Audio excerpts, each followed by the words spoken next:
রমজান মাসে সবাই রমজানের ভিডিও শেয়ার করে, আমি না হয় আমার ভাইয়ের বিয়ের ভিডিওটাই আপনাদের সাথে শেয়ার করলাম। সো হাই এভরিওয়ান, কি অবস্থা সবার? হয়তো ভিডিওটা শেয়ার করতে অনেক লেট হয়ে গেছে। যাই হোক, আমরা পার্লার মেকওভার নিতে আসছিলাম। আমাদের সাকিরুন্স মেকওভার যাওয়ার কথা ছিল, কিন্তু সেখানে আমাদের যাওয়া হয়নি। আমাদের অনেক খারাপ লাগতেছিল, তাই বাসার পাশে পার্লার ছিল, সেখানেই চলে গেছিলাম। আমার ভাইয়ের বিয়ে একটা স্মরণীয় দিনই ছিল, আর এটা সারা জীবন মনে রাখার মতো। আই থিঙ্ক আমি কখনো এরকম বিয়ে দেখি নাই। আপনাদের সাথে শেয়ার করলে আপনারাও বুঝবেন যে আসলে মানে আপনারাও কখনো শুনেন নাই। আসলে সিচুয়েশনটা এমনই হয়ে গেছিল, এটা হয়তো এখন ফানি লাগতেছে, কিন্তু তখন সিরিয়াস মোমেন্ট ছিল। সেইটা আমি কিছুক্ষণ পরে আপনাদের সাথে শেয়ার করি। আমরা পার্লার থেকে এসে দেখলাম যে ভাইয়ার এখানে রেডি হচ্ছিল, আর ক্যামেরাম্যানরা ফটোশুট করতেছিল। এখানে শুট করতে করতে দেখি আমাদেরও শুটের জন্য ডাক দিছে। তো আমরা যে এখানে একটু শুটের জন্য পার্ট নিচ্ছিলাম, পার্টটা নিয়ে ওখানে দেখলাম আমার বেবিদেরকে নিয়েও মানে তারা শুট নিচ্ছিল। এখানে আমার বেবিরা এত ডিস্টার্ব করছে, মানে ওদের নিয়ে যে একটা ছবি তোলা বা ভিডিও করা যে কতটা কষ্টকর। ওরা দুজন একসাথে না মারামারি লেগে যায়। এই ভিডিওটি দেখতে পারবেন আমারটা যে আমার বোনের ছেলেটাকে ঠাস করে মেরে দিল। এই বিয়ের দিনে তারা এতটা মারামারি করছে যে তাদের খামচা খামচি দাগ দিয়ে পুরো গালে ভরে গেছিল। দেন আমি সেখান থেকে গেলাম সবাই রেডি হয়েছে কিনা সেটা দেখতে। যে দেখি যে এক রুমে সবাই মিলে একসাথে রেডি হচ্ছে। আর সেদিন আমরা ফার্স্ট রেডি হয়েছিলাম, সবার আগে আমরাই রেডি ছিলাম। দেখেন ভাই, বের হওয়ার আগেই আমার ছেলে জ্বালাতন শুরু হয়ে গেছে, কান্নাকাটি শুরু হয়েছে। তার কান্নাকাটি থামিয়ে আমি আর ফাহিম কিছু ভিডিও আর ছবি তুলে নিলাম। এখানে এখন আমরা বের হব। বের হওয়ার আগে যে মিষ্টি মুখ করায় সেটাই আম্মু করাচ্ছিল। আম্মু খাওয়ানোর পর বড় ভাই খাওয়া দিচ্ছিল। দেন আমার বোনের জামাইও খাওয়া দিচ্ছিল। এক এক করে সবাই মিলে খাওয়া দিচ্ছিল। আর দেন আমিও খাওয়া দিছে। আমার এটা ফার্স্ট টাইম ছিল, যদিও আমি জানতাম না এটা খাওয়াতে হয়। দেন আমি সেদিনই জানলাম, আমার মামি আমাদের বলল। আর এখানে দেখেন জামাইয়ের এত ক্ষুধা লাগছিল, সে সব এক একাই খেয়ে ফেলছে। বাসার ব্যাকগ্রাউন্ডটা সবাই স্কিপ করবেন, বিকজ বিয়ের বাড়ির বাসা সবাই তো বুঝতেই পারছেন যে কি অবস্থা হতে পারে। আমরা বের হওয়ার পর আমাদের খালারা এগুলো সব গুছিয়ে রেখেছিল। আমরা রাত 11টার সময় বের হয়েছি আমাদের রানীগঞ্জের ওই পাশটাতে। রাত 11টা বাজে বরযাত্রাটা বের হয়। গাইস, বরযাত্রাতে যাচ্ছি, ধুমধারাকা না হলে কি হয়? বউ নিয়ে আসবো বোমা টোমা ফুটিয়ে। এটাই হচ্ছে আনন্দ বরযাত্রার।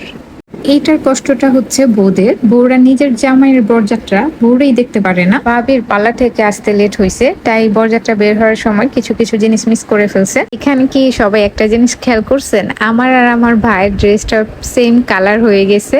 আমার বাচ্চাগুলার আমরা ভাইয়ার সাথে ম্যাচ করেই মানে শেরওয়ানিটা বানিয়েছিলাম, কিন্তু আমারটা অটোমেটিকই হয়ে গেছে। আমি আগে আগে কিনছি আর ও পরে কিনছে, ওরটা আমি চুজ করে দিয়েছিলাম। যাই হোক, আমাদের বউকে নিতে আমরা চলে আসছি। এখন এন্ট্রির সময় যখন শালিদের আবদার শুরু হয়, তাদের আবদার টাবদার মেটানোর চেষ্টা চলছে। চেষ্টা বলতে লড়াই চলতেছিল।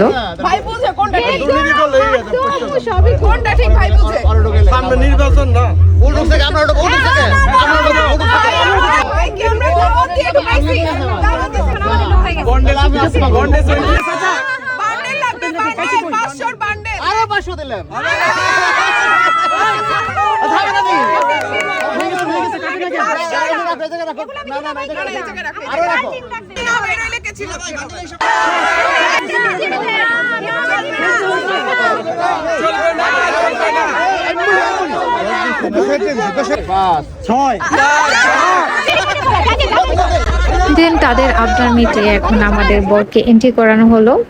আমি তো ভাই এন্ট্রি করার মাত্রই আমি খাবার খুঁজতেছিলাম, কখন বসে খাবো খাবো। দেখি আমাদের রিলেটিভসরা সবাই বসে গেছে, কারণ অনেক লেট হয়ে গেছে। আসলেই সবারই ক্ষুধা লাগছিল।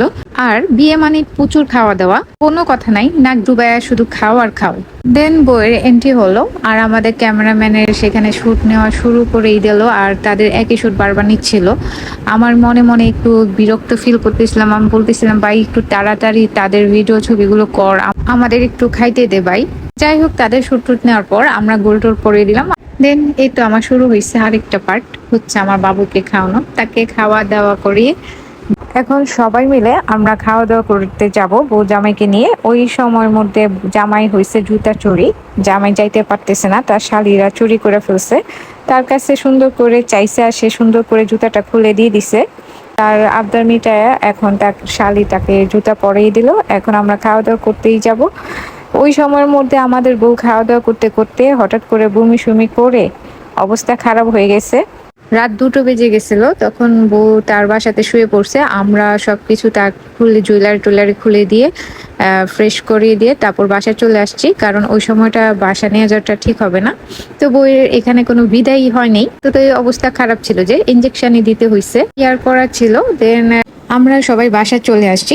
আর রাত 4টার সময় ফোন দিয়ে জিজ্ঞেস করলাম যে আমাদের বউয়ের অবস্থা কেমন এখন। দেন বউয়ের বাবা মারা বললো মোটামুটি এখন ভালো আছে, যাতে আমরা বউকে নিয়ে আসি। আমরাও ডিসাইড করছি যে বউটাকে নিয়ে আসাটাই বেটার হবে।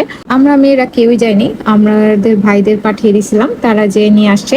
সে আসার পরে সিঁড়ি দিয়ে উঠতেই পারতেছিল না। তাদের জন্য বাসায় একটা ছোট্ট আয়োজন ছিল, কেক কাটিং ছিল আর কিছু কিছু আয়োজন ছিল, কিন্তু ওগুলো কিছুই হলো না। কেয়ার করার, শরীর খারাপ বলে কথা, কি আর করার ছিল।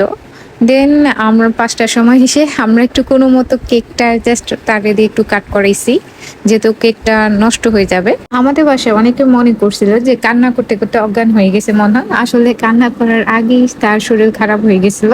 পরের দিন আলহামদুলিল্লাহ মানে ডাক্তার দেখানোর পর পুরোপুরি সুস্থ হয়ে গেছে। সবাই ভালো থাকবেন, সুস্থ থাকবেন, দেখা হয়ে যাবে নেক্সট ভিডিওতে। আল্লাহ হাফেজ।